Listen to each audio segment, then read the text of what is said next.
اب اس کا مرکزی خیال دیکھیں کہ اس مرثی میں میر بابر علی انیس نے کربلا کے میدان میں گرمی کی شدت کو بیان کرتے ہوئے کہا ہے کہ آسمان سے آگ برس رہی تھی اور زمین تنور کی طرح تپی ہوئی تھی، انسان تو انسان، جانور بھی اس گرمی سے پریشان تھے، یہاں تک کہ درختوں کے پتے بھی اس گرمی میں مرجھا گئے تھے۔ غرض میر انیس نے مبالغہ آرائی کی حد تک گرمی کی شدت کا ذکر کیا ہے۔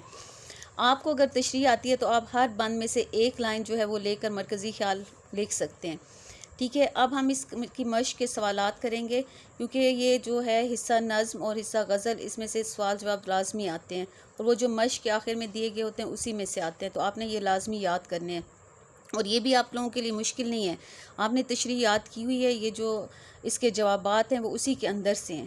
شاعر نے گرمی، پہلا سوال ہے، شاعر نے گرمی کا ذکر کرتے ہوئے شمع کی مثال کیوں دی ہے؟ اب یہاں دیکھیں، وہ آپ نے تشریح میں کہا تھا کہ وہ پڑھا تھا کہ میری زبان جو ہے وہ گرمی کی شدت بیان نہیں کر سکتی کیونکہ مجھے ڈر ہے کہ میری جو زبان ہے وہ شمع کی طرح جلنے نہ لگے، تو شاعر نے یہاں زبان کو شمع سے تشبیہ دی ہے کہ کہیں میری زبان شمع کی طرح جلنے نہ لگے، کیونکہ میں میدان کربلا کی گرمی کی شدت کو بیان کرنے جا رہا ہوں۔ زبان اور شمع کے شعلے میں اپنی اشکال کی وجہ سے مشابہت پائی جاتی ہے اور زبان گرمی کی شدت کے سبب جل رہی ہے۔ اب سوال نمبر 2 دیکھیں، دھوپ کی شدت سے فرات کے پانی کی کیا صورت تھی؟ فرات یعنی جو دریائے فرات تھا اس کا بتا رہے ہیں۔ شاعر گرمی کی شدت کو بیان کرتے ہوئے مبالغہ آرائی کی حدوں کو چھو رہا ہے۔ شاعر کہتا ہے کہ دھوپ کی وجہ سے دریائے فرات کا پانی ایسے محسوس ہو رہا تھا جیسے اسے تیز آگ پر رکھ دیا ہو اور یہ ابلنے لگے۔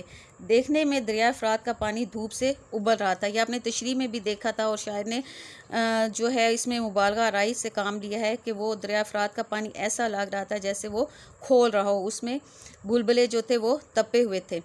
سوال نمبر 3 ہے، دھوپ کی شدت سے دن کیسا نظر آتا تھا؟ اب یہاں بھی میدان کربلا میں دھوپ کی شدت بیان کرتے ہوئے میر انیس کہتے ہیں کہ اس روز گرمی کی حدت اور تپش سے سب کا برا حال تھا، اور دھوپ کی شدت نے چمکتے دمکتے دن کو بھی سیاہ لباس پہنا دیا تھا، یعنی وہ بھی کالے رنگ کا نظر آ رہا تھا۔ گرمی کی شدت، جیسے گرمی میں کوئی باہر نکلتا ہے تو اس کا وہ چہرہ جھلس جاتا ہے، کالا ہو جاتا ہے، تو وہ بھی دن کو بھی اس کالے سے لباس سے تشبیہ دے رہے ہیں کہ اسے ایسا لگتا تھا کہ وہ چمکتا دمکتا دن جو ہے وہ گرمی کی تپش سے سیاہ ہو گیا تھا۔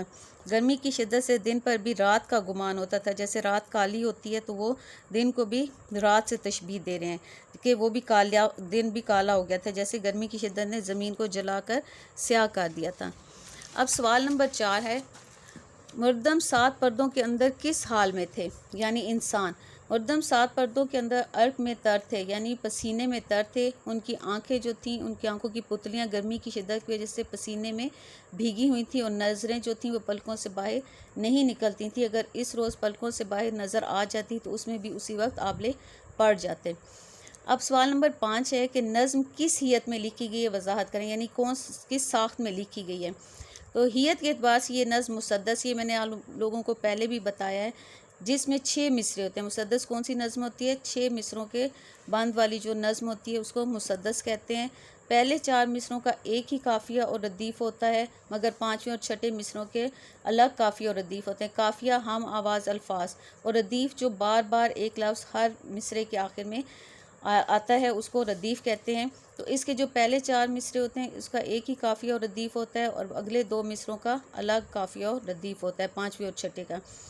پھر سوال نمبر 6 ہے، پانی تھا آگ گرمی روزے حساب تھی، ماہی جو سیخ موج تک آئی کباب تھی۔ اس شعر میں شاعر نے گرمی کی شدت کے احساس کو کس طرح بیان کیا؟ یہ ہم نے جو ابھی شعر نمبر 5 کی تشریح، بند نمبر 5 کی تشریح کی تھی، اس میں ہم نے یہ مچھلیوں کا ذکر کیا تھا۔ اس میں شاعر کہہ رہے ہیں کہ اس دن یوں معلوم ہوتا تھا جیسے پانی پانی نہ ہو بلکہ آگ ہو۔ گرمی کی شدت اس قدر تھی جیسے آج روزے حساب ہو، یعنی قیامت کا دن ہو۔ شاعر اس دن گرمی کی شدت کو بیان کرتے ہوئے کہتے ہیں کہ اس دن پانی کی ایک لہر جب موج تک آتی تھی تو اس قدر گرم ہوتی تھی کہ محسوس ہوتا تھا وہ گرمی کی شدت اور تپش سے پک کر کباب بن گئی ہو۔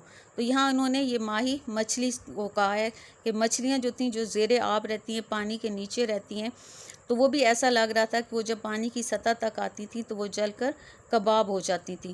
تو یہ آپ کے ہو گئے سارے جو سوال جواب بھی ہو گئے، اس نظم کا مرکزی خیال بھی اور ساری تشریحات بھی۔ یہ آپ کی نظم مکمل ہو گئی ہے، امید ہے آپ سب کو سمجھ آ گئی ہوگی۔ اگر آپ کسی بچے نے کچھ پوچھنا ہو تو وہ کمنٹ سیکشن میں پوچھ سکتا ہے۔